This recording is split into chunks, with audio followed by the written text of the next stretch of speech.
Hello, leader. It's Shannon with Team KLC, here to welcome you to another fabulous episode of the Fierce Factor podcast. This week, we're bringing you a bonus replay of one of our most loved episodes, packed with the kind of bold insight, unapologetic truth, and business wisdom our listeners can't get enough of. We're all about empowering women to lead with intention, build life-first businesses, and define success on their own terms. And this episode is no exception.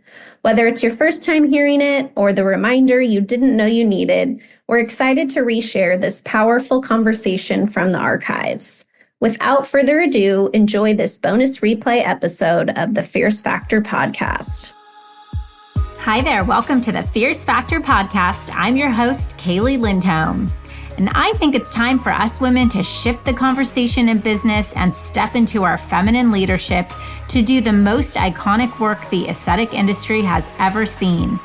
Each week, I'll be bringing a powerful dose of strategy, sarcasm, solutions, and sass that will rev up your creativity and ignite your brilliance as you link arms with me along our shared path of personal and professional growth in 20 minutes or less.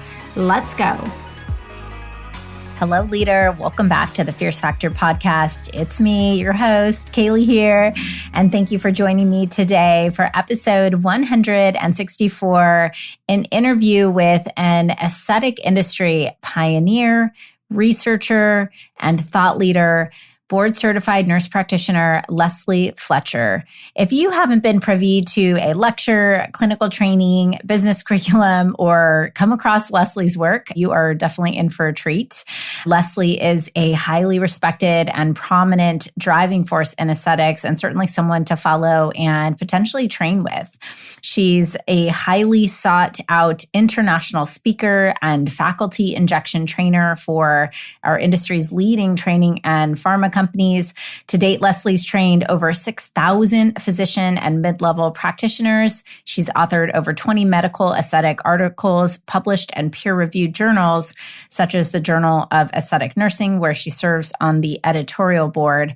Leslie's scientific research and over 20 years of lived experience as a master injector has allowed her to create her own proprietary methodologies and techniques that she teaches to practices all around the world. Leslie's the founder of InjectAbility Institute. They're an education company for injectors across specialties and experience levels. And her course offers educational curriculum, web-based learning, hands-on technique training, business training, and mentorship, and is one of the most well-designed and executed training programs I have come across in our space. And the reason I invited Leslie to come on today's podcast is to bring some professional insights to a very needed conversation that, candidly, I have privately with many of our injector clients and colleagues at KLC.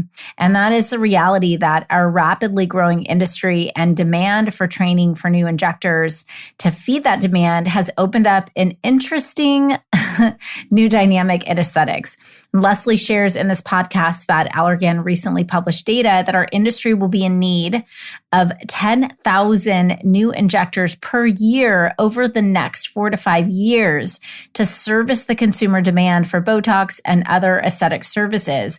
And she's committed to helping solve this problem. And so are many other injectors. In fact, many of our clients are being independently approached by young nurses or even experienced nurses looking for training, mentorship, and guidance on how to transition into aesthetic medicine and or to develop their skills as an injector. And so we begin to ask questions like, should I be training new injectors? Should I monetize this demand? Is the next step for me to build a training institute or academy? Is this even a lucrative business model? Do I have time for this? And I think most importantly, what should be required content and training best practices for someone looking to become an independent injector trainer? So I asked Leslie all of these questions in this episode, and we dive into the do's and don'ts don'ts and red flags of training experiences that you should avoid if you're looking for conducting or being a student of your own training. And we discuss whether or not the influx of injectors in our industry is hurting or helping things. And Leslie shares some expert packing tips at the end. I always love learning from expert travelers, being someone who is not good at the carry-on game. And so be sure to stay to the end for those. And finally, Leslie shares a special offer for Fierce Factor listeners who are interested in advancing their own training with the InjectAbility Institute. So without further ado, please enjoy this fabulous, long overdue conversation with the one and only Leslie Fletcher on taming the Wild West of injectable training programs. Enjoy. Well, hello, Leslie Fletcher, NP, and master injector, injector trainer, queen of traveling and instructing all over the world, by the way. I'm so excited to have nailed you down for this exciting interview on a topic you and I have been waiting to really discuss in our industry. So I would love you to just introduce yourself to the audience a little bit. Where are you today? Yeah, so I am in Torrance, California, which is where we're located. I'm actually in my office at the Institute. So I have like a little office that I set aside for filming and podcasts, quiet, away from everything. And so that's where I'm at on this side. I'm jealous because you're probably going to hear like a lawnmower on my side. Oh. Well, you might actually hear a baby because 3 of our practitioners had babies this year and it's baby day. So the little daycare station is just a couple doors down. So you may hear that. That's so cool. So I happen to have actually seen myself. I had the good fortune over, I think in December I remember it was a kind of a holiday, around holiday time, to come and take a tour of the InjectAbility Clinic and Training Center. And I did happen to see, I think you had babies being born and babies born. Well, we didn't birth them here, but they were on the way. No. Yeah. Yeah. And I thought that was so cool. And, just one thing, and I think as we really dive into the conversation today, that in itself is a testament to the way that you value your team, the way that you invest in not just developing the people, you're committed to making sure that you've built a really incredible culture. And I think that that lends itself to obviously helping you teach other practitioners how to not just inject, but also to build a business where people want to work for you and patients want to come. It's just a really incredible place. So let's talk a little bit, Leslie, about how you sort of came to be. I know people who know you obviously see you travel all over. I mean, really all over the world, but I follow you on Instagram and I don't even know how you do it. Like, how do we keep up with Leslie? But where is the passion that inspired everything that you do now? Tell us a little bit about kind of how you became Leslie Fletcher to build this clinic and now the mission that you're on. Yeah. I mean, I really just like to say that I was at the right place at the right time. I got in at the ground floor of something completely new, a new field of medicine that didn't even exist when I started in 2001. But going back a little bit further, my friend that I went to nursing school with actually went to nursing school to be a plastic surgery nurse. And I was like 19, 20. I didn't even know like what that meant. But she and I had a passion for interior design and fashion. And we completed nursing school together. And then she did actually end up going into the field. And she called me and she was like, you have got to get into this field. It is perfect for us. It really is a great outlet for design and medicine. And there really isn't a lot in medicine like this. And so I checked it out and it was a perfect match for me. And I haven't looked back ever since. So it really was a great fit because I was able to kind of blend both sides of the brain, the right and left side, and put it together in a perfect marriage. So passion, I think, comes from being there from the beginning and watching how things have evolved. And over time, realizing that maybe the techniques and the evolution haven't been disseminated in the best way. And so you kind of become the expert when you've been there since the beginning. But then I look back at other people that I started with. They're not all, in fact, most of them aren't educators. So there has to be something else as far as like that passion for education and disseminating information and getting it out there in a way that is receivable and reproducible. Yeah, it's funny because I ask myself all the time, is aesthetic medicine an art or a science? And it's really the one part of, I think, medicine where, and one, obviously in plastic surgery, but where they both are so incredibly important. important. So like from the standpoint of someone who's able to really be a great injector, I can imagine they'd have to have the visionary kind of mind and the ability to really see the art form of it. So I love that. So the purpose really for this conversation today, this stemmed from some series of conversations that you and I have had, is just me being an inquiring mind, and obviously some of the nuances that I've experienced in working with clients through our work that we do at Kelsey. You know, a lot on the business side, on the mindset of leadership and growth. And, you know, when we work with clients, I almost have to assume that they're just really great at what they do from a clinical standpoint, that they're investing in that independently. I remember there was like a 1 or 2 week period where I had this aha moment. I was having a conversation with an injector who's been injecting for several years, and we're looking at the growth trends in our business. And I was seeing like the same number, like the same checkout, like ticket number, like the, you know, the price per patient per visit, like again and again and again and again. And I was like, why is everybody getting the same thing done? What's going on? And so I was just kind of picking her brain about things. And, you know, I just asked her, I said, can you talk to me a little bit about the consultation process? And do you not have clients that are asking for multiple syringes? And eventually she came out and said, well, I'm just not that comfortable. I've been injecting a long time, but I don't feel that great at like multiple syringes, you know? And it kind of dawned on me that the business, there has to be really clinical competency to be able to drive the business, and vice versa. And I asked another client who I started to really dive in. I started seeing some of the same things, where then she said to me, I just don't want to be salesy, you know, and I feel like I'm being salesy. And so it just really was this aha moment that I don't think it's a one and done thing. And I think when you talk about like how all these years you've been doing this since 2001, I mean, 20 something years, and there's such a richness and experience, but there has to be that kind of drive to want to learn and then continue. Like when I look at the business, you're always evolving and leveling up and shifting and pivoting and changing. And I think that that's so true on the clinical side as well.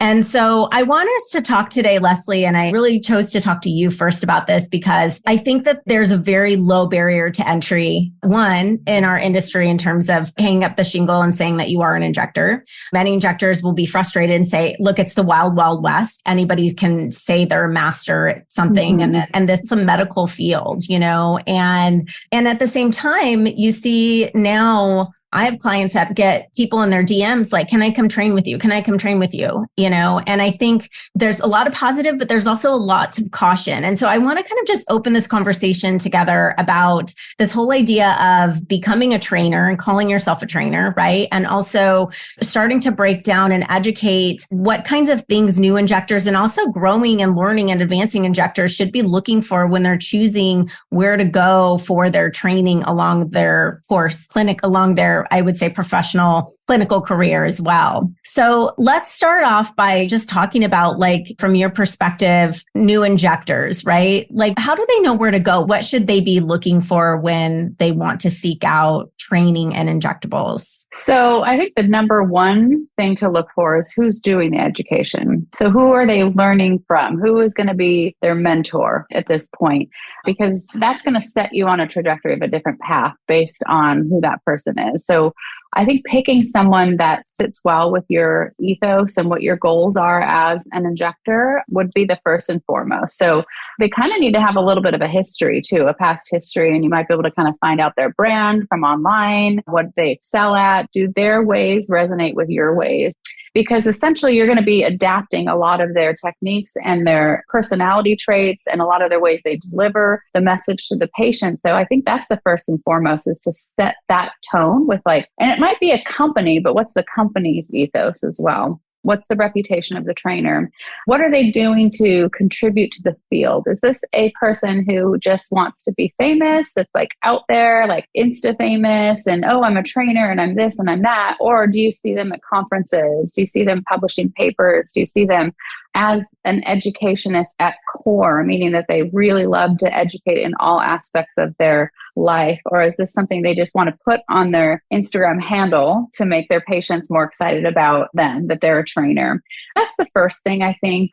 The next important thing is, what is the class size like? Because you'll have really well-known companies that do trainings that have a good module system, if you will, as far as their trainings go. But then when you hear feedback from people who have attended this, and I do hear this a lot, they're in a hotel room with 30 other injectors. They are sharing models. There's no consent there. Like, it's very free for all, not quite as we want it. We're not modeling best practices here. So kind of figuring out that, like, who's the owner of the company? Are they medical? Are they more corporate? What is the timing going to be on the hands-on? What's it going to be like? Am I going to have undivided attention? Or is this going to be like everybody do your own thing and there's some one or two instructors walking around checking on things?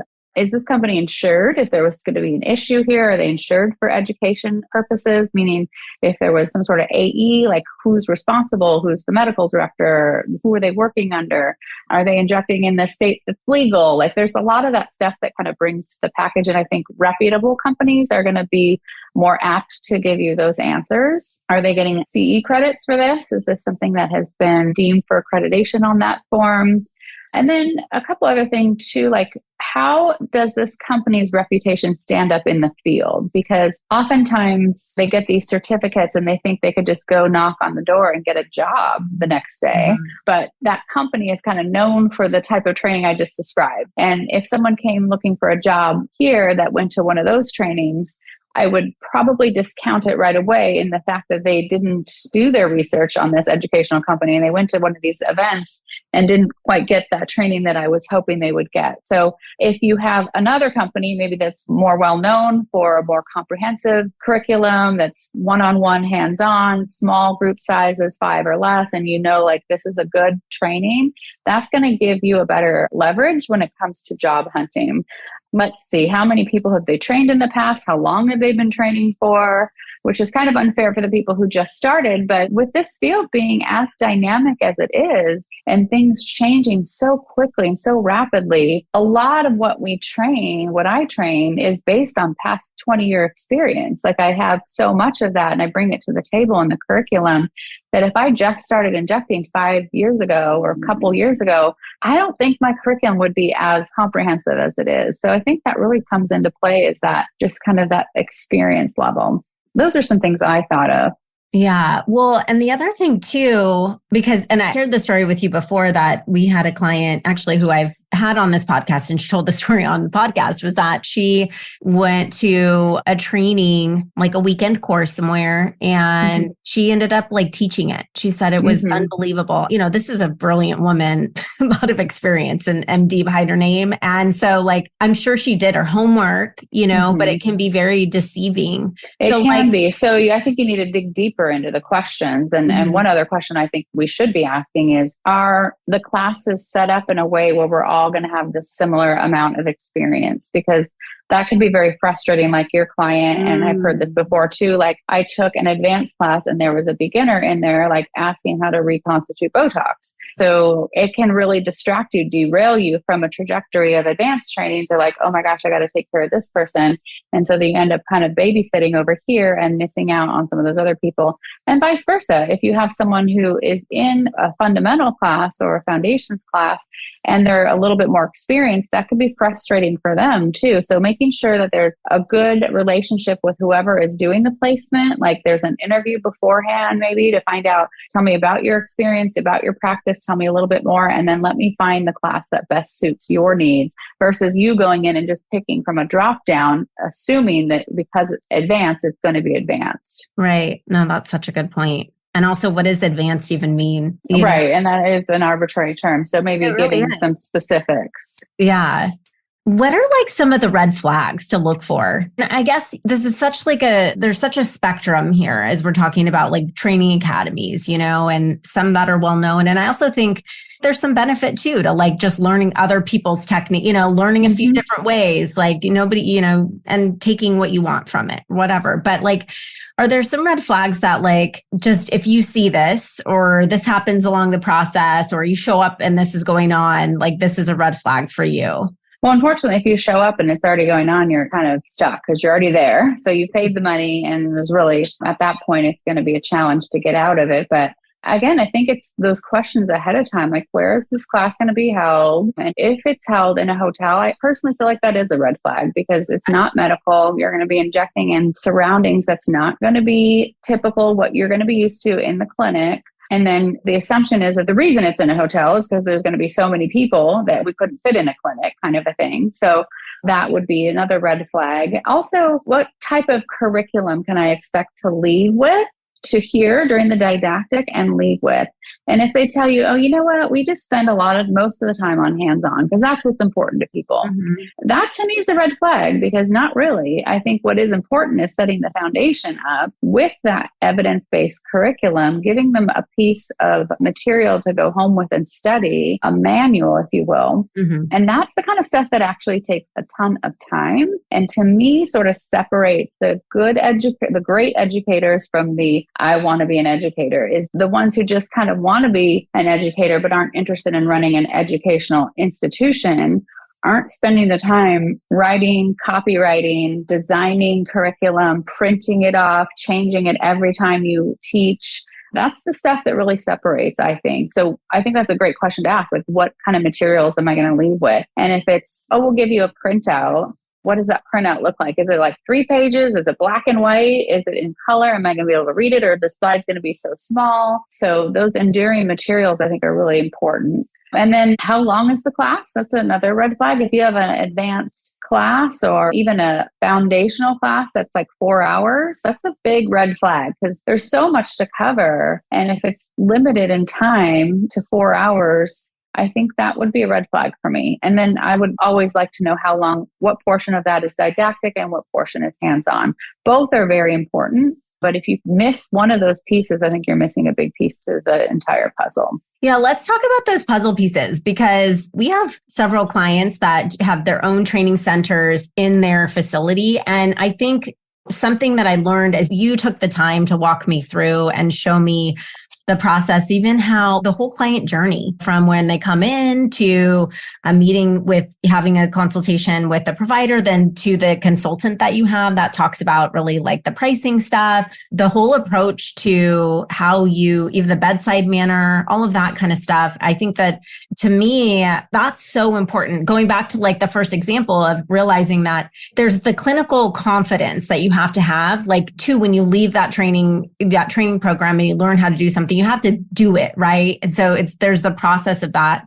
So I'm sure like some part of follow-up or the mentorship kind of component, but then also ability to talk to a patient, like, you know, really. And like, if you feel like you're being salesy versus showing them. And I think there was an example you showed me about, like you showed their after photo, the patient came in, or I'm sorry, the before photo from months before saying, oh no, I think I'm okay. And you were saying, that's fine. There's no pressure whatsoever. I'm just showing you that this is the changes that have occurred. So you're educating them. So let's kind of talk about those components and those pieces of what a comprehensive training should include. And that's one of the reasons I love hosting it at our facility, because we can model best practices from beginning to end. So our clinic is attached to our institute, but we have our institute set up like a clinic. So there's, you know, an injection room and there's an imaging room for before and after images. And we show them how that consultation process goes. I always tell people, like, I can teach you how to put in 8 to 10 syringes in a patient, but if I can't teach you how to sell it, then that's pointless. I can teach you how to sell 8 to 10 syringes, but if you don't know what to do with those afterwards, then you're screwed too. So you've got to have both, because in order to progress and to be more comfortable injecting multiple syringes, which is frankly where the field is going, pan-facial rejuvenation is much more natural looking than spot treating. We know this from studies. We also just know this when we look at the fastest growing practices and people who are really excelling and rising to the top. There are multiple syringe injectors and touching multiple places on the face, facial balancing, pan-facial rejuvenation, whatever you want to call it. That is definitely the trend. And so I love to teach that. So I love to teach it from beginning to end. And you had mentioned our consultation process has kind of 4 parts. I produced a webinar on it that shows everything step by step by step, 2.5-hour webinar that we still have available. And it's filmed here in the practice, so you can see how it rolls out. But the consultation expert that we have doesn't do pricing. I think that should be reserved for the prescriber, the one who's actually giving the prescription of what we're doing. She gives a lot of other things. She credentials the injectors. She talks about, bruising and questions, real world questions. What's it going to feel like? Are we going to numb you? And all those kind of pre-questions, and shows before and after images of other patients in their same decade. And so she does a lot of that pre-work for us, which is making me productive because I'm in another room injecting during that time. Right. And then they roll through my practice or my office, my clinic room. And then that's when I sit down and write the whole plan out for them with the quote. And it's a whole process, and it's a little bit longer than what I could go over here in this. But that modeling best behavior is really crucial. And if I'm doing this training in a hotel room somewhere, like those pieces aren't there. They can't see how everything fits, how I hand them the pre-work and then the post-care sheet, and how it just is all part of this well-oiled machine here to, if one of those pieces of the puzzle is missing, it just doesn't seem to come together as nicely. So I'm curious your thoughts on this, because the reality is there's an influx of the demand is growing everywhere, right? Our industry is going to triple in the next decade. We have a lot of new nurses, and for that reason, there's this innate demand for a lot of new training programs, right? Or a lot of people who feel like, okay, well, I'm the experienced one now because there's a lot of newbies in the field. Is this influx of training programs, is this helping or hurting our industry? So that was a great question that you posed to me. I think it could be both. I would hope to think it's mostly good. So the statistics are, and I got this from my digital health friends at Allergan, the market growth is expected to double within 5 years. And they need 10,000 new injectors a year for the next 5 years. That's 50,000 injectors in order to cover that market growth. And so 50,000 new injectors in the next 5 years. Clinical proficiency isn't really being met until an injector is seeing 30 patients per month full time for 5 years. So doing the math, it's going to be a while before we catch up, which just means those of us who have clinical proficiency and have experience and tenure, if you will, are going to be super busy for the next 5 years, because that's what we need. We need those experienced people to keep the market growing as fast as it is, because it's only going to grow as fast as those clinical outcomes are good. If the clinical outcomes go down and we're seeing poor outcomes, it's going to stunt the growth for everybody. So that's why education is so important to me, because it matters to everybody that we're getting good outcomes, because it pushes the needle farther as far as industry growth or medical field growth. So is it helping or hurting? It depends. If you are having an educator out there that is teaching bad habits or poor habits from the beginning, not teaching evidence-based medicine, that's just setting up the next generation for poor outcomes, which is going to affect the industry as a whole. But if you can get some sort of, I know you and I had talked about maybe getting some sort of, what were we calling it? I don't even know, but just a way to vet some of these educators and making sure that there's some sort of a standard on these educational companies or people educating, then that is going to just rise everything up higher. So it's a double-edged sword, I guess. I don't know how to answer that, I guess. It really depends on where you're taking your education to see if it's going to help or hurt. Well, and I think if I asked this question to 20 injectors, I'd get 20 different answers. And it's hard to separate yourself too, right? Like the reality is, because if you asked me like, if there were 20 new pop leadership academies, it's like, I could care less about one more of them. You know what I mean? But at the end of the day, if there's that demand, it's so interesting, because when you started to talk about the need for 10,000 new injectors a year, I'm sorry, my mind is blown. That's That's the need. So we will have a nursing shortage, if you will, a medical shortage if we don't train 10,000 new injectors a year, because the way the trends are going, the demand is so high that we need people to deliver the services. Yeah. And you look at how many people you can see in a day, and that's how all those statistics get put together. And if we don't train 10,000 new injectors a year to have positive outcomes, we will definitely have a plateau or a crash, and we will have a shortage of medical providers injecting. Look, and when we say this, like, I would think that then if this was the case, every single business should be completely slammed. Like, there shouldn't be any business, med spa, injector that is not fully booked. And in the real world, mostly they are. I think the good ones are. And I'm not even saying you have to be great. I always like to say this. You started out with like the branding and the patient experience. You could be a mediocre injector, mediocre, but have a beautiful patient experience and care for the patient and spend time with the patient, and you will flourish. There is no doubt, because people are craving the experience and they crave that relationship. Mm-hmm. So it's not necessarily like, oh, you have to be a 22-year injector with patents and doing all this other stuff to be good. You just have to care for your patient and treat them kindly. Like, it's not that hard. But in the end, people, I think like, oh, I'm only going to be better if I take all of these classes and do all this stuff. And that was another point I was going to bring up, is that sometimes people actually see education as almost like it's like their stamp of approval, and they get a little bit hindered if they aren't constantly educating. They're like trapped by the notion that if they're only as good as the next class that they take. And so they're crippled and their confidence is stunted until they can take another class on anatomy or another class on cadaver. And it's like, at some point, you're going to have to trust that you know what to do and actually execute some of this stuff. You can't just keep signing up for classes. I mean, education is great and we should always sign up. But if we're finding our value in that only and never trusting ourselves and having that confidence, then it really doesn't do you any good. So there's another way to look at education. Most people are undereducated, I'll say, but there is another subset of people who are very skilled, very talented, but they continue to just don't have the confidence that they need to get to their patients and do the right thing for them. In just a few weeks, we're going to be kicking off KLC Summer School. This is one of our most in-demand programs and is back this summer by very popular demand. If you're feeling a little uneasy about the season, this is for you.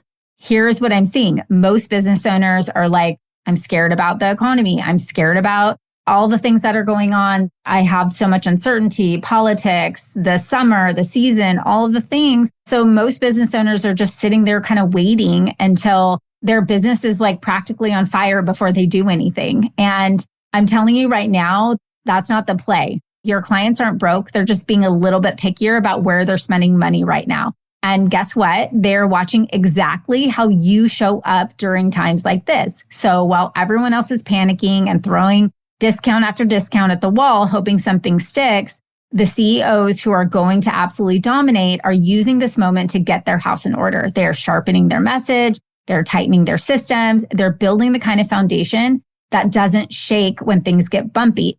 P.S. later, this is what creates a season-proof business. The next 18 months are going to separate real leaders from the ones who just got lucky during boom times. Even if summer is slow, you're on vacation, or your clients are sitting out a treatment, I'm telling you, we have what you need to keep the pencil sharp and build the foundation to catapult momentum through the year end. We're doing classes that start July 11th through August. Topics like mastering on-camera confidence. Why is that important? Because AI is here and everybody is going to have access to AI tools.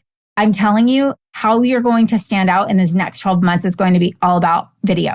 It's all about connection, all about standing out. We're going to be teaching inventory management and control, how to create a white glove client experience and elevate your guest service standards in your practice. We're going to be talking about marketing mastery, building your next authentic trust building campaign, prioritizing like a pro, turning your to-do list into momentum, how to create systems, SOPs. If you're like, I don't know how to do this, come to this session. Goal deconstruction, transforming employees into entrepreneurs, how to break down a big goal into actionable steps for them. And Finance 101, we talked about building clarity, confidence, and cash flow. And then I'm going to be talking about the foundations of building a life first business. And so much more, you guys. We are limiting each class to 20 participants. So don't wait on this. If these sessions sound interesting to you, you can sign up for one or two or all of them. There's a whole promotion for signing up for the whole summer. You can come, you can send your team, but you don't want to miss this. You can sign up at klcconsultants.com/summer school. I had a conversation recently with a client who said, well, I went through residency with like these doctors that are like in my area or whatever. And I have just continued to, the way she sort of describes it is advanced. And she's done a lot more of her own clinical research and her own thinking. And so she has her own methodologies and her own programs and protocols and things where like a lot of her colleagues look at her like, why are you so out of the box? And I wonder if that comes from just the medicine side of aesthetics, where let's say I went to get a nursing degree as an example, like here's module 1, here's module 2, right? There's obviously the hands-on and all of that too, but like someone is telling you that you now have that, check that box, you have that degree, you have that certification, you have that competency.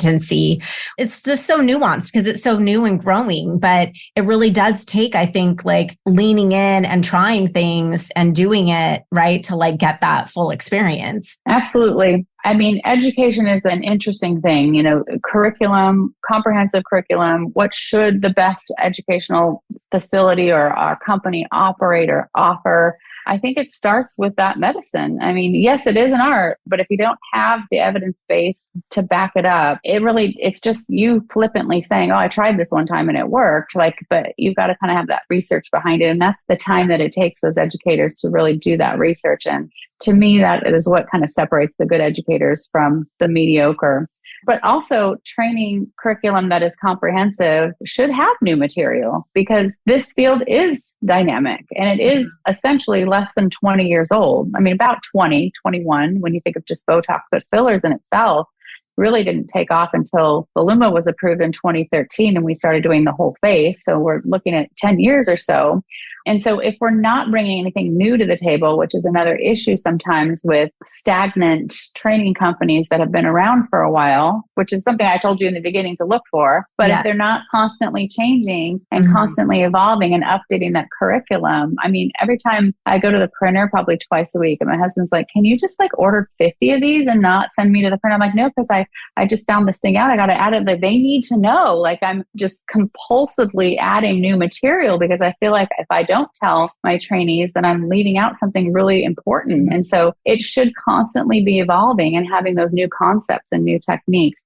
And then you should also be able to follow up with that trainer and you should be able to reach out to them and say, hey, I tried this. I have a question, or I've got a patient coming in and I know this is a new technique for me. Here's what I'm thinking. What do you? And so that relationship, I think that's another thing to look for when you're looking at training companies, is how accessible are those people afterwards? Or is it just kind of this company that you never hear from again that you're getting your certificate from? And remember, there's no like certification for this. You're getting a certificate, but it's not a certification. Leslie, I have a question from your experience. I think something that's unique about you too is that I know we're talking about, and as I look, we're on video together and I can see you in your beautiful clinic, but you're on the road doing a lot of training, both under the umbrella of InjectAbility, but also you're an AMI trainer. I think you train the AMI trainers too. Like, I think I actually don't know the answer to that, but I believe. So from your experience, I think too, like you get to take in so many different perspectives and bring them back. And I think that's probably why you're like, oh, when I was teaching this with this patient, or, you're sort of learning as you're teaching. I'm just curious, because as we're talking about this now, this influx in need for new injectors and the proficiency. So I'm seeing this sort of like balance beam, right? I'm curious from your perspective of training trainers all over the place, or training injectors, is there a value for an injector to not just start out on her own, but to really start under the wing of somebody, potentially, even if they felt entrepreneurial? I think 90% of injectors think they want to start their own company, from my perspective. They don't know what it takes. Well, I think you're a little skewed though, because they'll reach out to you when they're at that point. So your perception might be a little bit skewed, because I talk to a lot of people on my end who are like, I would never want to run my own practice. I see all the days in, days out. But by the time they reach you, they're already in that mode and they need you as a coach. So that makes sense coming from you. But on my perspective, I don't think that is entirely true as far as the percentages. But what I do agree with 100% is that it is almost crucial to work with someone else before opening up your own business. I had the wonderful privilege of working for a plastic surgeon for 7 years. Before I left, I actually worked for a dermatologist simultaneously. So I got to see kind of the derm side of things, which is very different. And each one of those brought great things. Like plastics is really good with their before and after imaging. Derm is not. Derm is very good with using medical assistance. Plastics are not. So like I was able to kind of pull some really great things from both of those. And both offices were wonderful and giving me autonomy, but also being there if I needed questions. And then in between, I worked at a medical spa too and got to see kind of the small business run. And so, I mean, 100% that and going into everyone else's office and seeing how things are done right and wrong has brought together the entire package of opening up my own practice. And so you kind of need that frame of reference before you open up to have the ideas of what you want to do to start your own brand and start your own business. So I think having that mentorship there with someone, otherwise you just kind of feel like you're injecting on an island and you never know, is this normal or is this not normal? Is there a better way to do this or not? And you might go to a class or two and see a couple other people, but until you have that person to bounce ideas off with, and that's what's so nice about our practice. There's 5 nurse practitioners and we're always collaborating. We're like, oh, I got to show you this before and after. What do you think of this? How do you feel this? This is the technique I use. And we always have like clinical review. And that's what makes you better, you know? Yeah. So if you don't have that, it's going to be challenging, I think, to start off from the beginning. Yeah. No, I know. I think back, that's why I picked like a group practice for my kids for their pediatricians. Cause I'm like, I don't want someone just making their own, you know, if like they're doubtful about something, I want them to go be able to talk to a colleague like down the way.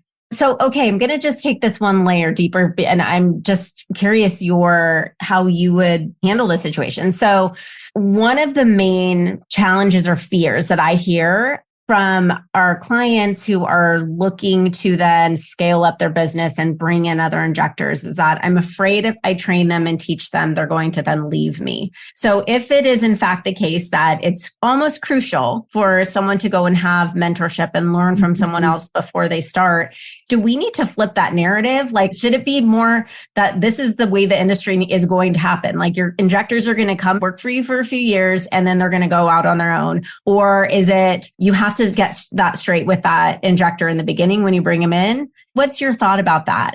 Yeah, I hear that all the time too. Mm-hmm. And as a business owner myself, it is a fear. But I think one thing that you missed is make your practice so incredible they would never want to leave. That's the bottom line. I mean, if you treat them with such incredible respect and give them everything they need in a relationship and in a practice, including their salary and including resources and accommodations for things that they need, scheduling and childcare, whatever it is, you know, if you love them, make them stay just by sheer love and the way you're treating them. I don't think you should, well, that's another point on commission and that kind of stuff. But I think if you just treat your patient or your providers well, the chances of them leaving are less. And then give them increase in roles too, because they also leave not just because they're being not treated well, but they want growth. So if they can't have growth, then they may leave and try and find someplace else. So if you see that like entrepreneurial spirit, or you see that they're kind of getting restless in their everyday, you know, position, then give them something new to do. Give them like a challenge. Like, okay, I want you to head this IV bar. I want you to head this weight loss clinic that we're going to start doing, or some things that you see, or hey, I want you to start training for me now because, you know, I'm getting so busy with trainings. And so you're getting great and let's move you here. And so just kind of working with what you see they're wanting to do, what they're comfortable doing.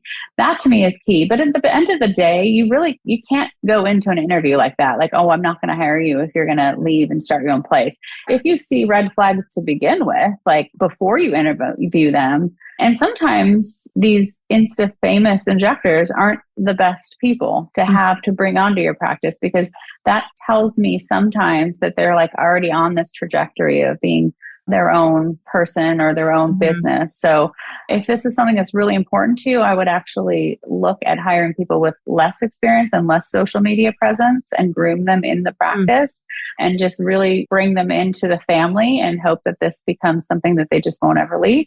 But the reality is more than likely 1 or 2 of them will, and that's okay. I just told you the statistics. We're doubling the market within 5 years. There's going to be more business for everybody. And if they are wanting to leave and start their own place and you're not allowing them, they're not going to be happy there anyway. So what good is that? Yeah, I love that answer. I mean, that warms my heart. I like to think I lead my business that way, but I too I went through a long period of time where I really took it personally when when it didn't work out, I mean, who wouldn't? Like, if you didn't take it personal, it would be a mention of your character. Like, I definitely take it personal when people would want to leave. I would take it personal, but you have to look at the whole picture. So the whole picture is that family sometimes supersedes, or they're moving, or there's things that they need that you're not able to offer, or, and that's okay. But yeah, of course, we hold them so close to our heart. That's the trouble of being such a close family, is like, oh gosh, what if this were to happen? Yeah. It sounded like you had an opinion on commission that you wanted to share. I don't use commission for any of our medical providers. I feel like it is against the law. It's actually against the law. And I don't think it's ethical. I don't ever want a provider to choose a treatment plan based on how much money they're going to make. I want them to make that decision based on what the patient needs. Do I compensate my injectors well? I do. We're in a very affluent field, if you will. We do make good income here, and they deserve to be paid well. They're very well educated, and they are incredible providers. But I don't incentivize based on number of syringes or units. I just don't think that's fair to the patient. Yeah, there was a trend, like for a while, I was noticing just in my small little cohort of clients where I was seeing like the practices that were, I would say, growing more sustainably, that were retaining people, were not commissioning, actually not commissioning their providers. And it was just something I noticed, that I think when you have people that are coming for, to your point, the entire work environment, the culture, place they can bring the baby on Fridays. I mean, right? Things like that, right? I talk a lot about, like, I think we underestimate really great people who want, like, A players, like they can go make money anywhere, right? And so they want a growth plan. They want to work for a great boss. They want to show up and feel fulfilled in the work they do. And so I think those are all important pieces. So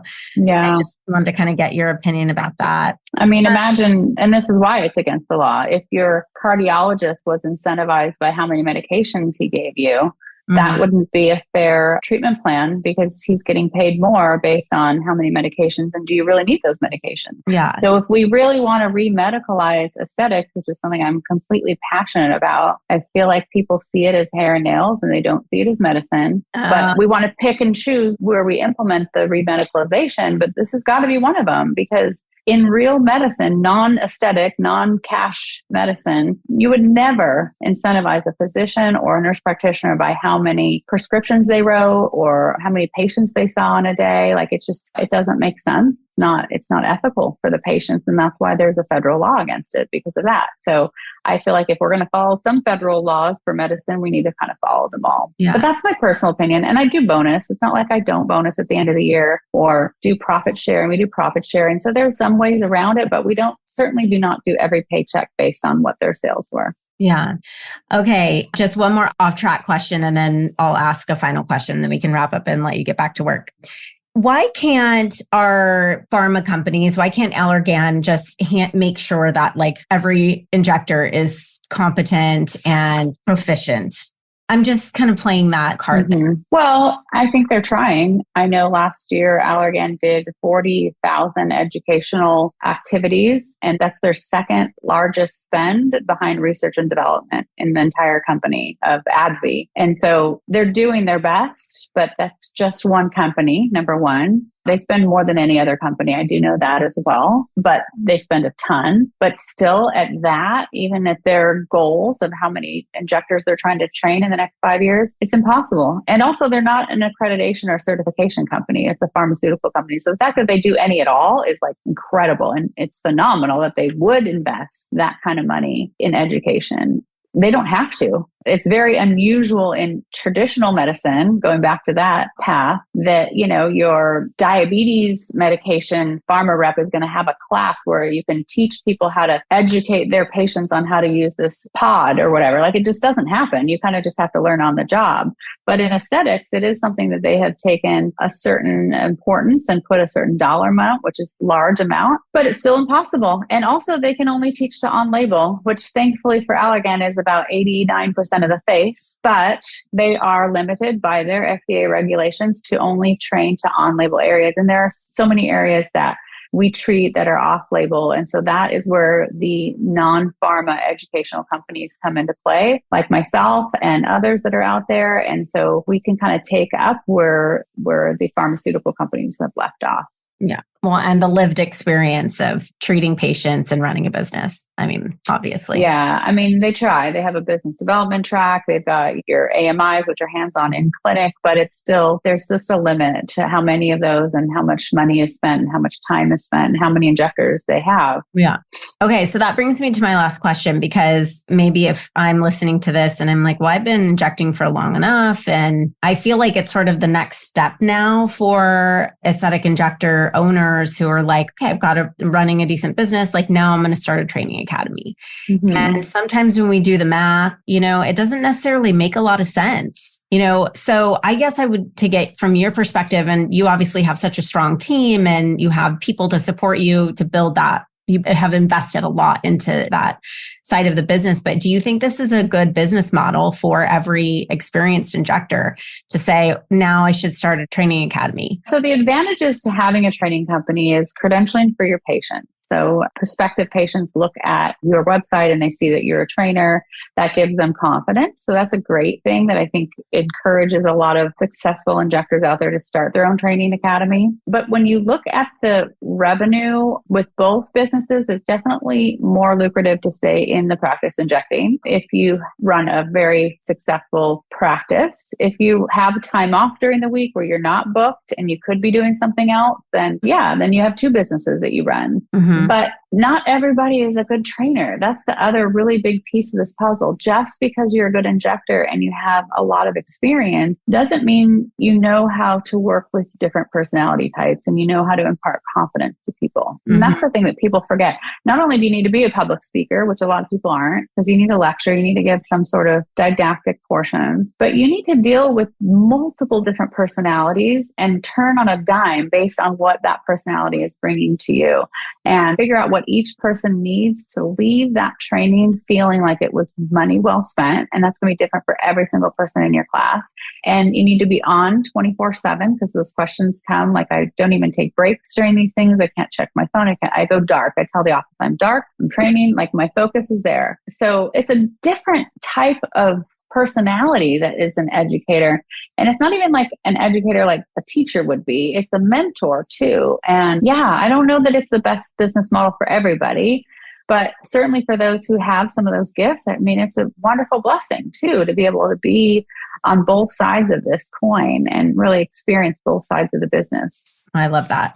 Well, and I think that's the point right here. And what you and I are trying to put together and work on is a set of standards, a set of way to evaluate and know that, look, if I invest my money into learning, I'm going to get what I'm paying for. I know that there's going to be an ROI for me on this and not going to bump into some of these red flags. So yes, this is our call to action, I will say. So that is sort of my end of my questions for you, Leslie. Is there anything else you think we missed or that you would want to just sort of say as like a final word, around this topic or other? Yeah, I actually was just kind of looking through my notes. I just want to make sure I mentioned, I don't know that I did, how important talking about in the didactic portion, anatomy and AE. So a lot of trainings won't go into that. It's kind of its own training in itself, but I think it's important to work that into the curriculum that you're delivering. So when you're teaching a Botox class, make sure that you cover like what could happen if you don't do this,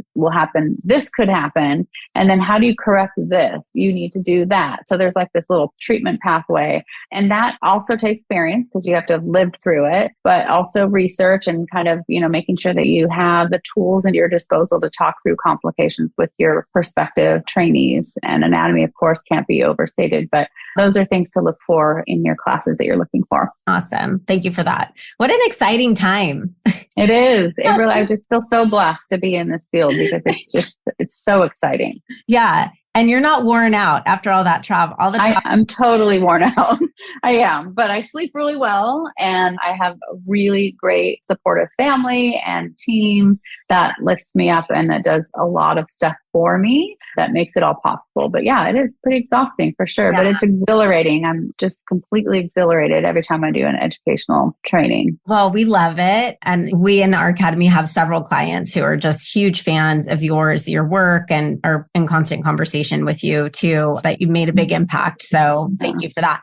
I almost forgot. Someone asked me to ask you if you had any travel tips, like any kind of secret sauce, because I can't pack like one carry-on suitcase for the life of me, but like you always show up dressed to the nines, accessorized, like how any kind of, advice around how to like travel well. Absolutely. I have gotten really good at this. You should have seen me in high school. I was the one that carried, way too many bags, but I had to get good because we mostly do carry on. I'd say like 99% of the time I'll do carry on, even for like 8 days. So here's my tip. It starts with the shoes. So whatever pair of shoes you're wearing on the plane, that's probably going to be your pair of shoes that you need to match every outfit with. You might be able to slip in one other extra set of flats in a carry-on, but it's the shoes and then probably one jacket or sweater that you wear on the plane. And I have to put medical supplies in there too. Like I have trouble with my medical supplies. So it's that plus my clothes. The accessories, I kind of stack them all together and put stuff inside. I put underwear and things inside of other things. I have one toiletry bag that I just keep packed all the time that has just the smallest little things of things. You should see this thing of hairspray. It's like that big. So really go for those small travel accessories and make them work for you. But really, if you can keep it to 1 or 2 pairs of shoes tops, you'll be fine.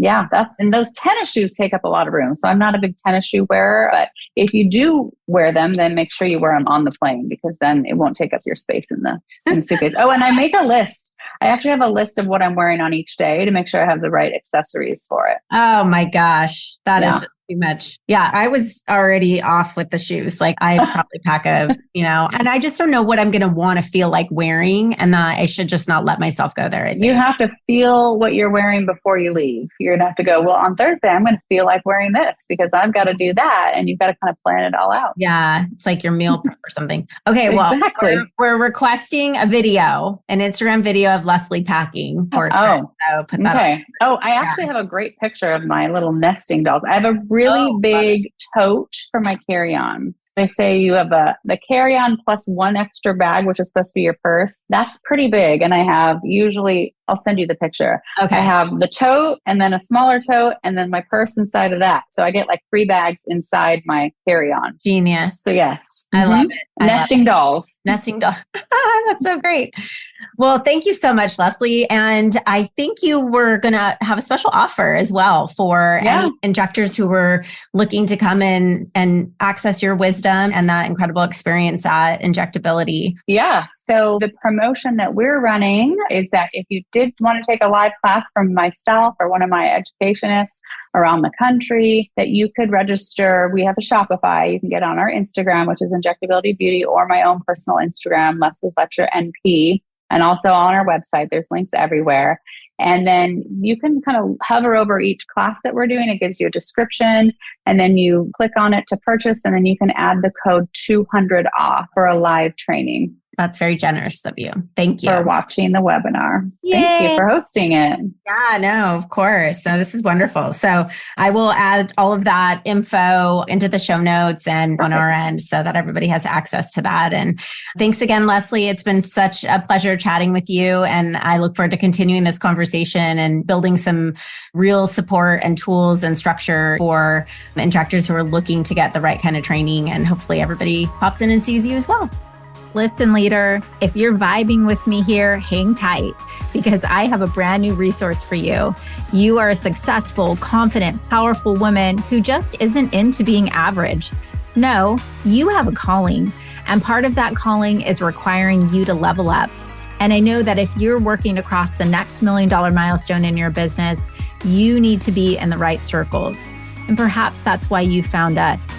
I'd love to invite you to join The Blueprint, a weekly resource for inspired, provocative thinkers who are taking this conversation to the next level. Get access to free business tools, podcast supplements, guideposts, and direct communication with me and my expert team. And of course, a masterfully curated circle of women making big moves and disrupting the status quo in aesthetics and wellness. You can link directly through the show notes or head to klcconsultants.com/blueprint. It's time to elevate. See you there, goddess.